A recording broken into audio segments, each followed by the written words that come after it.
자, 안녕하십니까. 오늘은 저희 카페에 올라와 있는 질문을 동영상으로 여러분들에게 설명드리는 부동산 고민 해결 Q&A 시간입니다. 그래서 자, 오늘 부동산 Q&A 이제 저희 카페에 올라 있는 그 질문 두 개를 오늘 여러분들한테 답을 해 드릴 텐데요. 자, 첫 번째 질문을 보면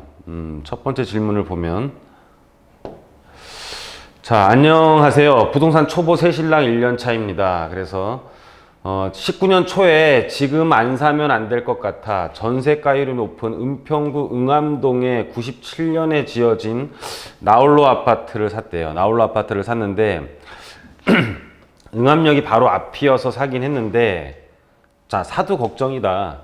왜 사고 보니까 이제 알게 된 거예요. 그렇죠? 건폐율이 뭔지 용적률이 뭔지 알겠더라고요. 그래서 건폐율이 50%이고 용적률이 450%인 주상복합 아파트를 샀는데 지금이라도 손 털고 나와야 하는지 궁금합니다. 자, 이렇게 질문을 하셨어요.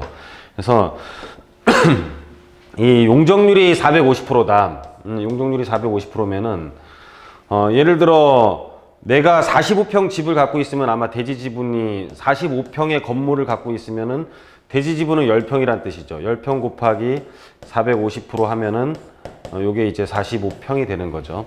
그래서 30평이면은 30평 나누기 4.5 한 게 이제 대지 지분이죠. 그래서 일반적인 아파트보다 용적률이 한 200% 정도 높다 보니까는 거의 뭐 대지 지분이 한 일반 아파트보다는 절반밖에 안 되는데 그것 때문에 많이 걱정을 하시는 것 같아요. 그래서 한번 설명을 드려보면 이제 부동산에 대한 가격은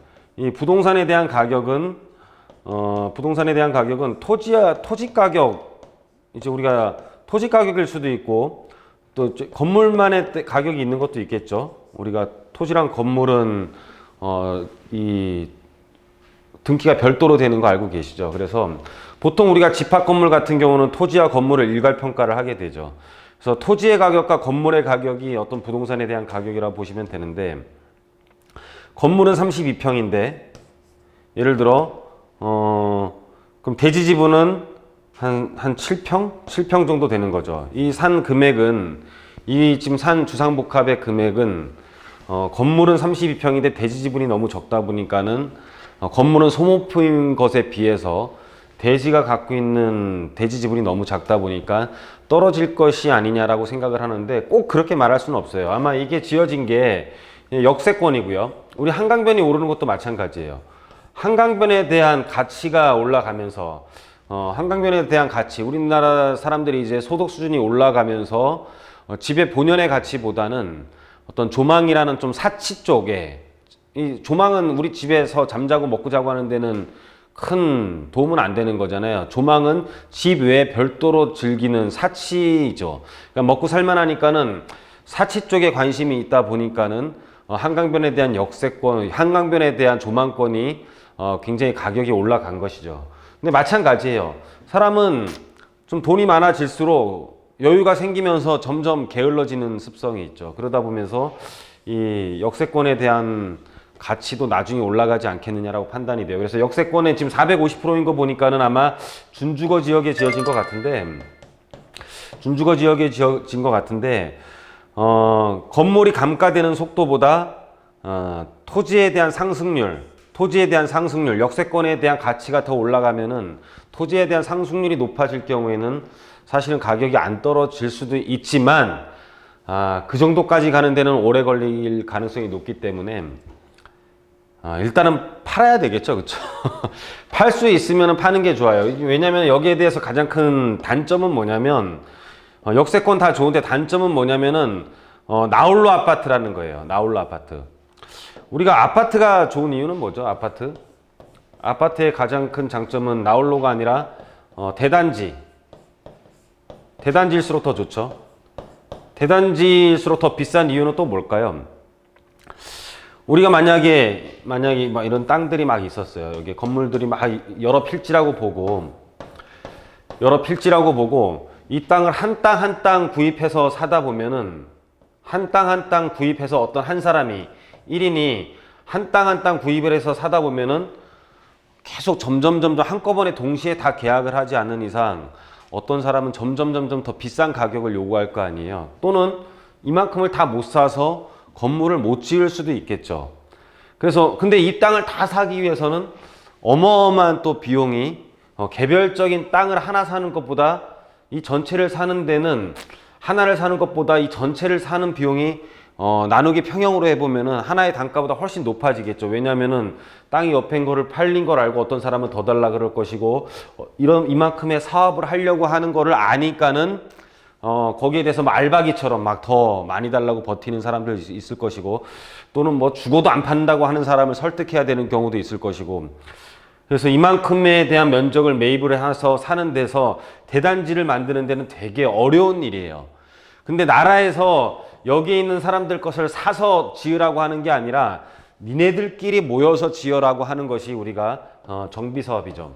정비사업. 그래서 이 정비사업의 종류가 뭐 대표적인 게 이제 재개발과 재건축이 있는 거죠.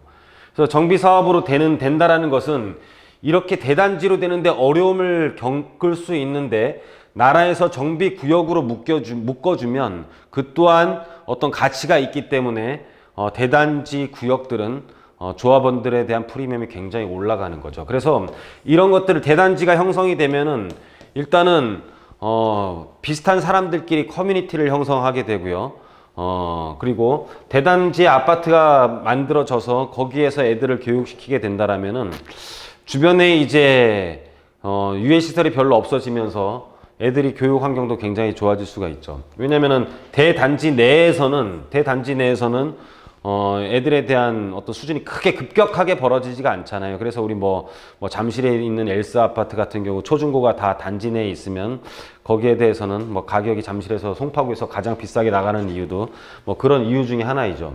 근데 아파트가 있고 옆에 뭐 단독이 있으면 그의 뭐 다가구 같은 경우는 또 지하에 사는 사람과 다가구를 갖고 있는 그 소유자와의 어떤 그 소득의 격차는 굉장히 크게 심해질 수 있기 때문에 소득의 격차가 심한 애들이 이렇게 막 같이 다 모여서 살면은 너무 이렇게 경쟁이 좀 안 일어나서 학군이 떨어지는 경우도 많이 있거든요. 여하튼 이렇게 되는 것들에 대한 희소성과 이런 것들에 대한 인기는 훨씬 더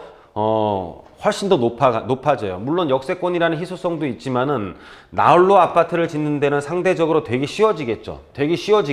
나홀로 아파트를 지어지는 데는 되게 쉬워진다라는 뜻은 얘가 희소성을 갖기에는 역부족이라는 뜻이에요. 대단지를 형성하는 것은 이렇게 한꺼번에 구입하는 것도 힘들 뿐더러 정비구역으로 지정이 되지 않으면 거의 힘들기 때문에 이런 대단지 아파트들은 희소성이 있다라고 보여지는 거죠.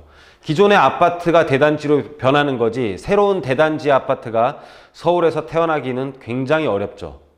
개포주공이라는 대단지 아파트가 있었지만은 그 대단지가 그 면적 그대로 새로운 아파트로 태어나는 것이고 정비구역으로 지정되어 있는 곳은 정비구역으로 지정된 만큼 새로운 아파트가 탄생하는 것인데 개인이 다 매입을 해서 대단지 아파트를 만드는 것은 굉장히 어려운 일이죠. 그래서 대단지 아파트는 기존에 있는 단지가 새로운 아파트로 탈바꿈되는 거지 새로운 또 다른 면적이 탄생하는 건 아니기 때문에 대단지 아파트는 서울에서 희소성을 갖고 있을 수밖에 없는 거죠. 택지 개발이 일어나는 곳은 아니니까. 근데 반면에 주상복합 아파트, 나홀로 아파트 같은 경우는 희소하지가 않고 개인이 매입을 해서 언제든지 만들 수 있는 것이기 때문에 경쟁 상대가 굉장히 많아질 수도 있고 희소성에 대한 가치는 많이 떨어지게 되는 거죠. 그래서 역세권에 대한 가치, 사람이 점점 더 게을러질수록 역세권에 대한 토지의 가격은 오를 수는 있지만은 그래도 아직까지 우리나라 정서상은 대단지를 아파트는 형성을 해야지만이 관심을 갖는다라고 보면 될 것 같습니다. 그래서 이거를 팔고 이렇게 대단지 쪽으로 바꿀 수 있다면은 바꾸시고요. 이걸 팔고 돈으로 갖고 있다라는 것은 지금은 돈을 갖고 있을 때는 아닌 걸로 판단이 되기 때문에 바꿀 수 있으면은 바꾸라고 결론을 내리도록 하겠습니다. 자, 다음 질문 보면 다음 질문은 보면 소액으로 빌라를 사려고 합니다. 근데 여기저기 발품을 팔고 있는데 결정하기가 쉽지 않아서요. 자, 1가구 2주택에 해당된다고 하여 주택임대사업자도 고려하고 있어요. 그래서 우리가 이제 임대사업자를 내는 경우는 그전 같은 경우는 지금은 이거 다른 주택을 사도 종합부동산세에 합산이 돼요. 종합부동산세에 이제 합산이 되는데 1주택에 대한 내가 살고 있는 거주주택 비과세를 받을 때는 이제 임대사업자를 내면은 이 주택은 우리가 2주택으로 간주가 되지가 않죠. 그래서 보고 계시는 게 영등포구 당산동 영등포구청역과 마포구 신수동 대흥역 중에 어디가 좋을까요? 둘 다 투룸인데 당산동은 신축 엘리베이터가 있고 신수동은 5년 차인데 엘리베이터가 없어요. 그래서 이제 이 둘 중에 이제 고민을 하시는 것 같아요. 아마 이런 질문이, 동일한 질문이 좀 신수동 쪽 질문이 굉장히 많이 나와요. 그리고 영등포 쪽 빌라를 사는 게 아마 저희 이 회사에 굉장히 질문이 많이 오는데, 아마 다른 본인이 판단을 해서 살려고 한 게 아니라 다른 유튜브 또는 다른 그 케이블 TV 경제 채널에서 아마 나오고 있는 것 같아요. 그래서 저한테 확인을 하는 게 아닌가 싶기도 한데, 일단 뭐 확인을 하는 차원이라도 상관은 없습니다. 확인시켜 드리겠습니다. 자, 그래서 이 영등포 당산동은 이제 그 신축이고, 자, 신수동은 5년 차인데, 이 빌라의 특성을 알고 있어야 돼요. 빌라 다세대. 그냥 빌라라고 말을 할게요. 빌라라고 말을 하고 다세대죠. 빌라라는 건축 용어는 없습니다, 사실은. 자, 빌라인데 이게 빌라가 우리 사실 같은 구역에 만약에 영등포구에 아파트를 살 수 있는 돈이고 마포구에 아파트를 살 수 있는 돈이 있으시다면 저는 대단지 또는 규모가 어느 정도 있는 최소한 한 500세대 이상 되는 아파트를 접근을 하기를 우선 권해드려요. 그리고 그렇지 않고 아파트를 살 돈에서 현저히 부족하다면은, 마포구에 살 수 있는 돈이 현저히 부족하다면 다른 구로 또 이렇게 생각을 해보시고, 그것도 아니라면은 이제 핵심 지역에 호재가 있는 쪽에 빌라를 사시는 게 좋아요. 빌라는 아까 말했듯이 나홀로 아파트도 이제 오르는 게 그렇게 쉽지가 않은데, 빌라 자체에 놓고, 빌라 자체의 건물을 놓고 오를 수 있다라고 보는 것은 물론 뭐 은행 금리보다 오를 수 있다, 이거는 누구나 말할 수 있는 얘기지만은, 상대적으로 부동산으로서의 우리가 원하는 만큼의 가격 상승을 하기는 힘들어요. 그렇다면 다세대 주택에 대한 금액이 올라주기 위해서는, 다세대 주택도 마찬가지로 건물과 토지로 형성이 돼 있죠. 그러면은 이 토지가 급격하게 올라갈 수 있는 여건을 갖고 있어줘야지만 얘도 상승을 하는 거예요. 그런 면에 있어서 대단지를, 이런 토지가 급격히 상승할 수 있는 곳에 1차적으로 대규모로 형성하고 있는 대규모 필지를 합해서 지은 아파트를 우선적으로 하는 게 좋다라고 보는 거고, 그게 아니라면은 그냥 이거라도 해야겠다라는 마음으로 토지가 상승할 곳에 투자를 해야지만이 가격이 올라가겠죠. 토지가 상승하는 이유는 가장 큰 게, 일단 쉽게 접근할 수 있는 거는 우리가 주변의 호재이고요. 주변의 발전 계획을 보면 되겠죠. 발전 계획. 자, 요걸 보시면 될 것 같고, 자, 두 번째가 하나의 구역으로서 울타리가 쳐줄 수 있는 것인지, 하나의 구역으로서 나라에서 강제적으로 대단지를 만들 수 있는 여건을 해줄 수 있는 건지를 보시는 게 좋아요. 그것도 저것도 아니면 세 번째,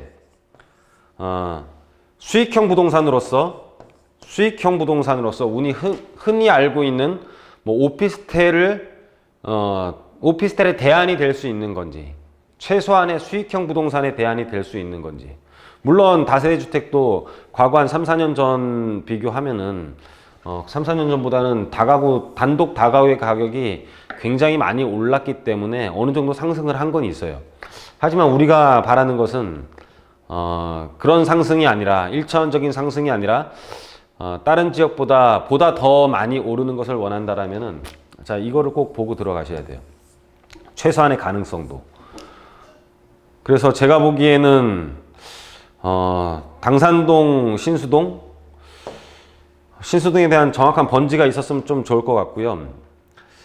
영등포 쪽은 사실 이쪽에서는 수익성으로 접근할 수 있는지를 한번 보는 게 좋아요. 그래서 빌라가 혹시 실패를 한 확률도 있기 때문에 여러 가지 교집합을 놓고 보는 게 가장 좋습니다.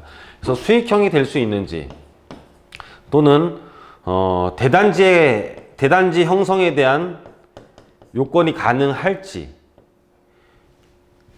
그리고 주변에 대한 호재가 있는지. 그래서 주변에 대한 호재가 만약에 취소가 되더라도 수익형으로 가능한 건지, 또는 다 아니더라도 대단지가 될 수도 있는 거고, 여러 가지 교집합을 놓고서 우리가 투자를 하셔야 돼요. 여러 가지의 교집합을 놓고서 그냥 동네 딱 보고 들어가서 뭐 아무것도 없는데 만약에 대단지를 보고 들어갔어요. 안 되면 어쩔 거냐라는 거고, 수익만 보고 갔는데 주변에 공급량이 너무 많아 가지고 안 되면 어쩔 거냐라는 거죠. 그래서 이 다세대를 투자할 때는 여러 가지의 교집합을 놓고 투자를 하는 게 좋을 것 같은데, 여기서 지금 보면 신수동보다는 제가 보기에는 좀 당산동이 더 유리해 보여요. 당산동이 좀 더 유리해 보이고, 신수동은 엘리베이터가 없는 게 또 가장 큰 문제이기 때문에 수익형을 대체하기도 힘들죠. 그렇다고 해서 호재가 별로 있어 보이는 것 같지도 않고요.